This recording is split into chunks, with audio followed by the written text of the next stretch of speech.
अस्सलाम वालेकुम मेरे अज़ीज़ दोस्तों, उम्मीद है आप सब खैरियत से होंगे। आप लोग देख रहे हैं मेरा यूट्यूब चैनल मैटर स्केचर और मैं हूं मुजाहिद हुसैन। मेरे अज़ीज़ दोस्तों, आज मैं आप लोगों को सुनाने लगा हूं।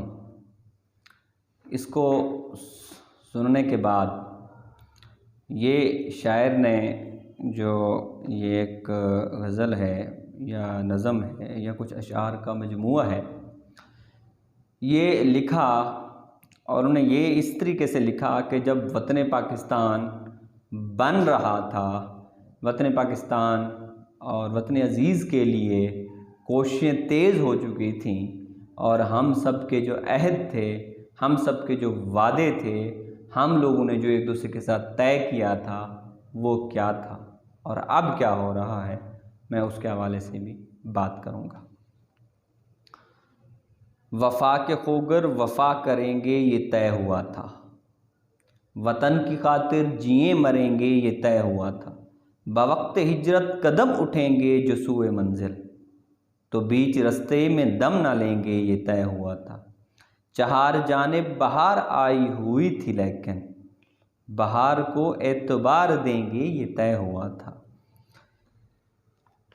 तमाम देरीना निस्बतों से गुरेज करके नए वतन को वतन कहेंगे ये तय हुआ था।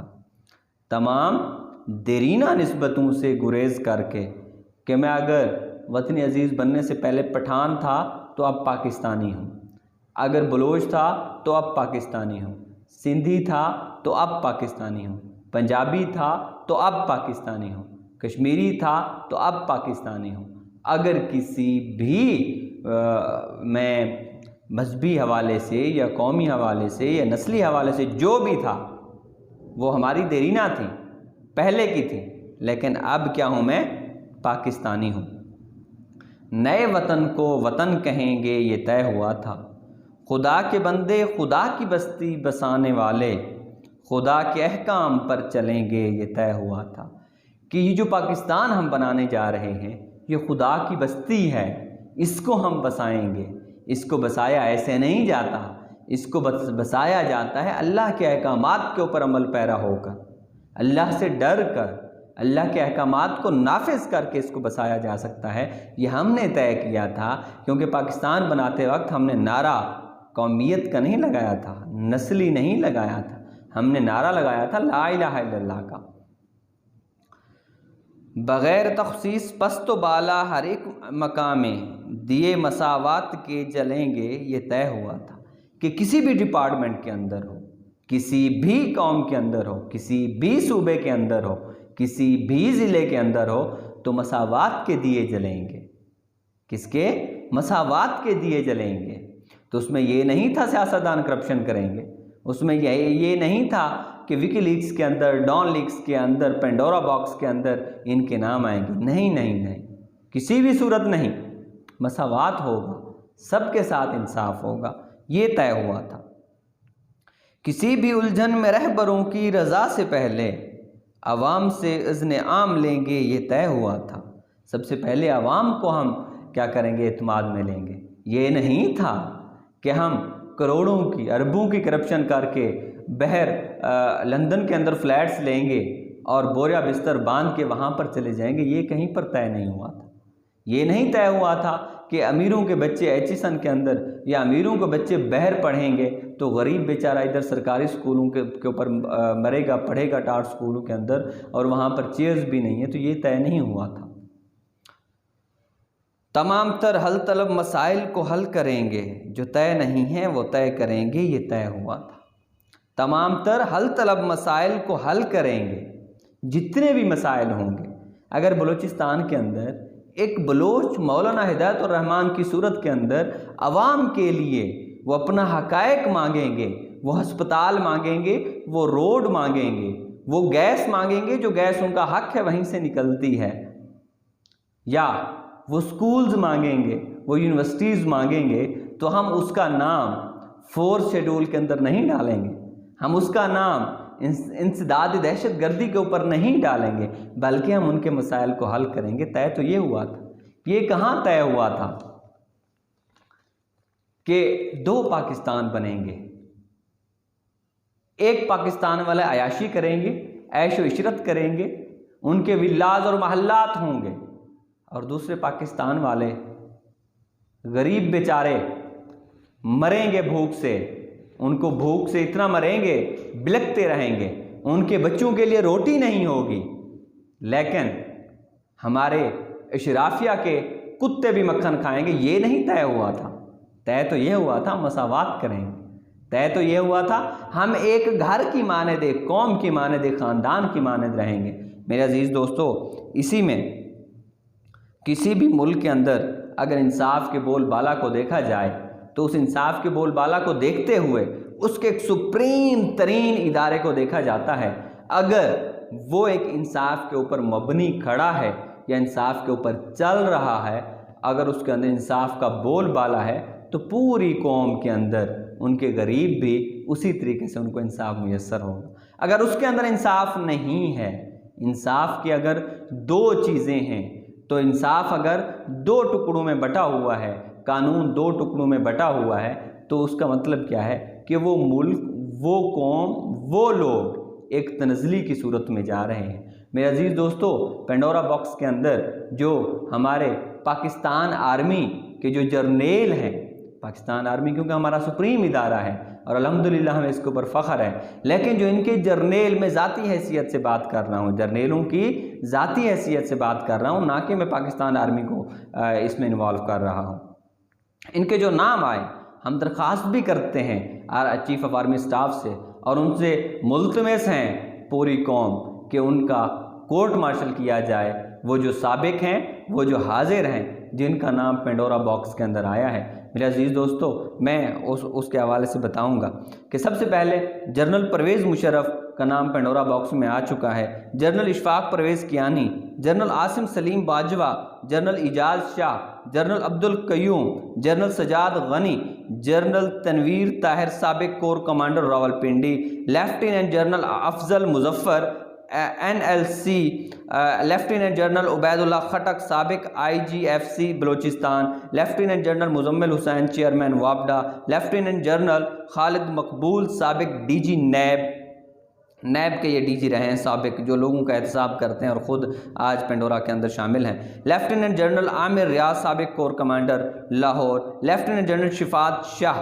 साबिक कोर कमांडर लाहौर, साबिक corps commander Lahore lieutenant general retired Shafaat Ali Shah की बीवी के नाम भारतीय बिजनेसमैन की तरफ से ऑफशोर कंपनी के ज़रिए जायदाद ट्रांसफ़र की गई। भारतीय जो है ना बिजनेसमैन की तरफ से ये चीज़ की गई है। मेजर जनरल नाइम नुसरत साबिक DG ISI counter intelligence, lieutenant colonel retired Raja Nadir Parvez की भी ऑफशोर कंपनी जो इंडिया, रूस और चाइना के साथ मशीनरी का कारोबार करती है, मौसूफ ने अपने में शेयर्स 2003 में एक ट्रस्ट में ट्रांसफ़र किए। इस ट्रस्ट ने हिंदुस्तानी सरकारी डिफेंस कंपनी की डील में भी मदद की।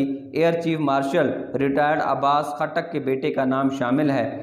वाज़ेह रहे, air chief marshal retired Abbas Khattak का नाम मेराज डील में 180 मिलियन की रिश्वत यानी किकबैक्स के रेफरेंस में भी आता है। मेरे अजीज़ दोस्तों, आप अंदाज़ा करें, इसी तरह परवेज़ मुशर्रफ की जो अहलिया है, उन्होंने $1.2 मिलियन का अपार्टमेंट एक खुफिया ट्रांजैक्शन के ज़रिए हासिल किया। लेफ्टिनेंट जनरल अली गुल की बहन का नाम भी मौजूद है। मेरे अजीज़ दोस्तों, ये थे हमारे जर्नेल जिनके नाम पेंडोरा बॉक्स के अंदर आए हैं।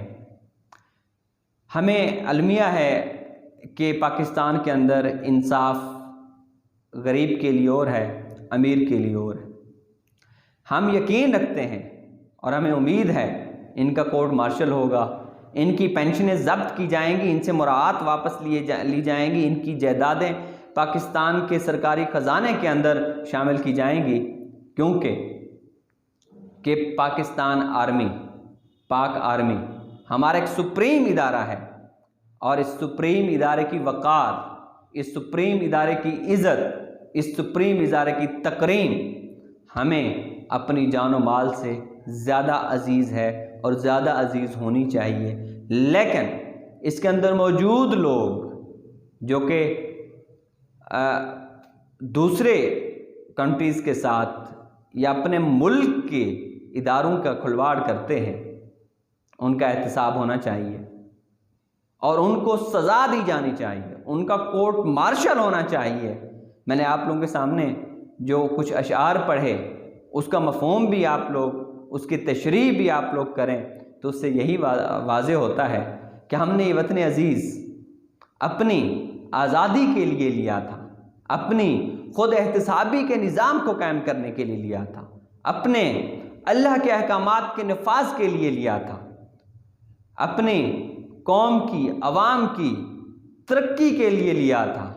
लेकिन हमने ये मुल्क इसलिए तो नहीं लिया था कि इशराफिया ऐश व इशरत से गुज़र बसर करे और जो गरीब अवाम है उसका दिन रात जीना भर हो जाए, उसे उठा लिया जाए, उसे लापता कर दिया जाए। तो हमने ये मुल्क इसलिए नहीं लिया था। मेरे अजीज़ दोस्तों, हमें मेहनत करनी चाहिए। अगर मौलाना हिदायतुर रहमान बलूचिस्तान के अंदर उठता है आवाम के लिए, तो उसका नाम 4 शेड्यूल के अंदर क्यों डाला जाता है? क्यों? वो अलहदगी के लिए तो नहीं उठा, वो अवाम और हकूक़, अवाम के हकूक़ के लिए वो उठा है। वो किसी इलीगल हकूक़ का मुतालबा तो नहीं कर रहा, वो बुनियादी हकूक़ का मुतालबा कर रहा है कि हमें साफ़ पानी मुयस्सर किया हो, हमें स्कूल मुयस्सर हो, हमें रोड मुयस्सर हो, हमें बिजली मुयस्सर हो, हमें गैस मुयस्सर हो, जैसा कि पूरे मुल्क के बाकी डिस्ट्रिक्ट के अंदर, पूरे मुल्क के बाकी प्रोविंस के अंदर होता है। मेरे अजीज़ दोस्तों, हम मुतालबा भी करते हैं और यकीन भी रखते हैं कि इंशाअल्लाह ये जिन जिन जनरेल्स के नाम पेंडोरा बॉक्स के अंदर आए हैं, उनकी सारी जायदाद को उनसे मुंजमद करके पाकिस्तान के सरकारी ख़जाने के अंदर जमा की जाएगी। क्यों? क्योंकि ये मुल्क की लूटी हुई दौलत है जो इन्होंने करप्शन की, अपने पेट की जहन्नम को भरने के लिए इन्होंने ये इक़दामात किए। इनको इतना भी एहसास नहीं हुआ कि ये वतन अज़ीज़ की आवाम की दौलत है, और इन्हें इतना भी एहसास नहीं हुआ कि पाकिस्तान आर्मी एक बावकार इदारा है, उसकी इज़्ज़त का भी इन्हें एहसास नहीं हुआ, उसके वक़ार का भी इन्हें एहसास नहीं हुआ। पूरी दुनिया के अंदर आज पाकिस्तान आर्मी की जगह हसाई हो रही है, और किन के हाथों जगह हसाई हो रही है? लेफ्टिनेंट जनरल्स के हाथों, कोर कमांडर्स के हाथों, कि जिनके नाम पेंडोरा बॉक्स के अंदर आए हुए हैं। मेरे अजीज़ दोस्तों, सिर्फ यही नहीं, पेंडोरा बॉक्स के अंदर मौजूद, मैंने पहले भी वीडियो बना चुका हूँ कि सियासी पार्टियों का भी एहतसाब होगा और होना चाहिए। उनको गिरबान से पकड़ के घसीट के अदालतों के अंदर लेके आना चाहिए कि हिसाब दो, ये अवाम का पैसा है, ये लूटी हुई दौलत के बहर, जिसके लंदन के अंदर फ़्लैट्स हैं, अमेरिका में फ़्लैट्स हैं, जिनके जहाँ जहाँ दुबई के अंदर फ़्लैट्स हैं, उनका हिसाब होना चाहिए। मेरे अजीज़ दोस्तों, इसी के साथ मैं आप लोगों से चाहूँगा इजाज़त। अल्लाह निगहबान।